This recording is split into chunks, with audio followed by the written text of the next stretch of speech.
پہلے یہ ہوا کرتا تھا آپس میں مومنوں کے درمیان قرض، لیکن جب لوگوں کے معاملات خراب ہو گئے تو کون دینا چاہتا ہے اور لینے والا بھی آج کل لوٹانا نہیں چاہتا، تو یہ معاملات ختم ہونے لگ گئے۔ اور اس کی وجہ کیا بنی؟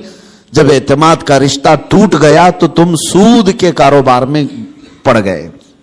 اب تمہارے پاس کوئی راستہ نہیں رہ گیا، جاؤ بینکوں سے لون لو یا غیر مسلموں سے بھاری سود میں قرض اٹھاؤ اور اپنے کام کرتے رہو۔ یہ سب کی نوبت صرف اسی وجہ سے آئی کہ آپس کے رشتے خراب ہیں، یہ معاملات خراب ہیں، ایک دوسرے کے ساتھ محبت کا رشتہ نہیں ہے۔ عزیزان گرامی وقار، یہ کام صرف ہم نے اپنے ہاتھوں تباہ کیا ہے، اپنے ہاتھوں برباد کیا ہے۔ آپ کو اندازہ ہو، ایک صحابی حضور صلی اللہ تعالی علیہ وسلم کے پیچھے نماز پڑھتے تھے اور صبح فجر کی نماز میں بہت جلدی بھاگ کر چلے جاتے تھے، سلام پھیرتے ہی نکل جاتے۔ ایک دن ان کو صحابہ اکرام نے روک لیا کہ آپ حضور کے پیچھے نماز پڑھتے ہیں اور رکتے نہیں ہیں۔ اللہ کے رسول صلی اللہ تعالی علیہ وسلم سے ان کی شکایت بھی کی۔ حضور صلی اللہ علیہ وسلم نے ان سے پوچھا، کیا بات ہے فجر کی نماز میں اتنی جلدی بھاگ جاتے ہو؟ اس صحابی نے جواب میں کیا عرض کیا، کہا یا رسول اللہ صلی اللہ علیہ وسلم، میرا گھر اور ایک یہودی کا گھر دونوں متصل ہے، لگے ہوئے ہیں، اور اس یہودی کے گھر کے آنگن میں ایک کھجور کا درخت ہے جس کی شاخیں میرے گھر کے آنگن میں بھی آتی ہیں، اور صبح صبح پکی کھجوریں میرے آنگن میں گر جاتی ہیں۔ میں اس لیے بھاگ کر جاتا ہوں کہیں میرے بچے جلدی اٹھ کر کے وہ کوئی کھجور کھا نہ لیں۔ میں وہ کھجوریں جمع کرتا ہوں اور اپنے پڑوسی کو اس کی امانت لوٹا دیتا ہوں۔ روز میرا یہ کام ہے، مجھے ڈر لگا رہتا ہے کہ کہیں میرے بچے وہ ناجائز کھجوریں نہ کھا لیں، پڑوسی کی کھجوریں جو ہمارے آنگن میں گری ہیں۔ یہ صحابہ کے اخلاق تھے۔ وہ یہودی تھا پڑوسی، اس کی کھجور کھانا بھی انہیں گوارا نہیں تھا۔ کیا ہم نے بچوں کی یہ تربیت کی ہے؟ دوسرے کا مال نہیں اٹھانا چاہیے۔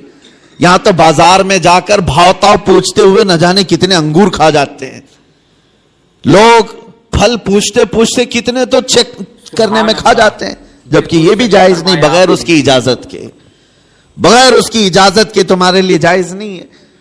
اس صحابی کی یہ بات سن کر نبی پاک صلی اللہ تعالی علیہ وسلم نے ارشاد فرمایا، کوئی ہے ہم میں سے، میرے صحابہ میں سے، جو اس یہودی کا درخت خرید کر کے میرے اس صحابی کو دے دے تاکہ یہ سکون سے نماز پڑھ سکے۔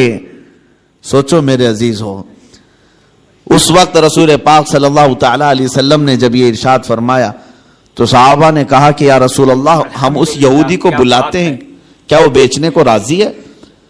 اس پڑوسی کو بلائے جس کی کھجوریں یہ روز امانت کے ساتھ جمع کر کے اس کو دیتے تھے۔ وہ آیا، حضور صلی اللہ علیہ وسلم نے پہلے اس سے کہا کہ تو اپنا درخت میرے اس صحابی کو دے دے۔ کہا کہ ایسے تو نہیں دے سکتا۔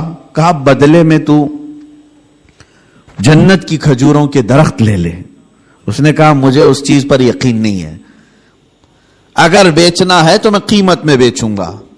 جب حضور نے یہ جنت کی بات کی تو صحابہ جو بیٹھے تھے اس میں سے ایک صحابی حضرت ابو الدحداء وہ کھڑے ہوئے، کہا یا رسول اللہ صلی اللہ علیہ وسلم، اس ایک درخت کے بارے میں آپ نے فرمایا ہے کہ جنت کے درخت ملیں گے، کیا یہ میں اگر خرید لوں تو مجھے بھی ملیں گے؟ میں اگر خرید کر کے اس صحابی کو دے دوں؟ حضور صلی اللہ تعالی علیہ وسلم نے ابو الدحداء سے کہا اگر تم خرید کر کے دیتے ہو تو اللہ تجھے بھی بہترین باغیچہ عطا کرے گا۔ وہ حضرت ابو الدحداء اس یہودی کا ہاتھ پکڑ کر کے باہر لاتے ہیں، چلو ہم ڈیل کرتے ہیں، ایک درخت میرے بھائی کو تجھے دینا ہے، بدلے میں بتا کیا لینا چاہتا ہے، کیا لینا چاہتا ہے؟ وہ مانتا نہیں تھا۔ حضرت ابو الدحداء کون صحابی ہیں میں آپ کو بتا دوں، اوالی مدینہ، مدینہ کا ایک علاقہ جہاں آج بھی اوالی اس کو کہتے ہیں، مسجد قباء کے قریب، وہاں کے کھجوریں دنیا کی سب سے بہترین کھجوریں مانی جاتی۔ اوالی مدینہ دنیا کی سب سے بہترین کھجوریں، مدینے میں بھی اوالی مدینہ کی کھجوریں سب سے اعلیٰ، اور اوالی مدینہ میں سب سے حسین و جمیل کسی کا باغیچہ تھا تو حضرت ابو الدحداء کا تھا۔ بہترین گھر بھی تھا اس باغیچے کے اندر، اور بہترین خوبصورت باغیچہ جس میں نہر بھی تھی۔ حضرت ابو الدحداء نے کہا کہ اس یہودی سے تو مجھے جانتا ہے؟ کہا کہ تجھے مدینے کا کون آدمی نہیں جانتا؟ تو ابو دہدہ ہے، بغیچے کے نام سے ہی لوگ جانتے ہیں، حسین و جمیل باغیچہ ہے۔ حضرت ابو دہدہ نے کہا کیا تو اس بات پر راضی ہے کہ میں وہ پورا باغیچہ اس ایک درخت کے حوالے دیتا ہوں، چاہتا ہوں یہ ایک درخت تو دے دے میرے اس بھائی کو، میں باغیچہ پورا دے دوں۔ اس یہودی نے کہا کیا مذاق ہے یہ، کیسا مذاق ہے؟ اس نے کہا رسول اللہ کی بات پر میں کبھی مذاق نہیں کرتا، اور نہ ہی مسلمانوں کو یہ زیب دیتا ہے، میں معاملات کر رہا ہوں تیرے ساتھ۔ حق ہے۔ اس یہودی نے کہا کوئی بات نہیں، درخت میں دینے کو تیار ہوں۔ ابو دہدہ نے وہیں پر جو کچھ لکھنا پڑھنا تھا سب کر لیا، بیچ دیا، نہ کوئی قیمت لینی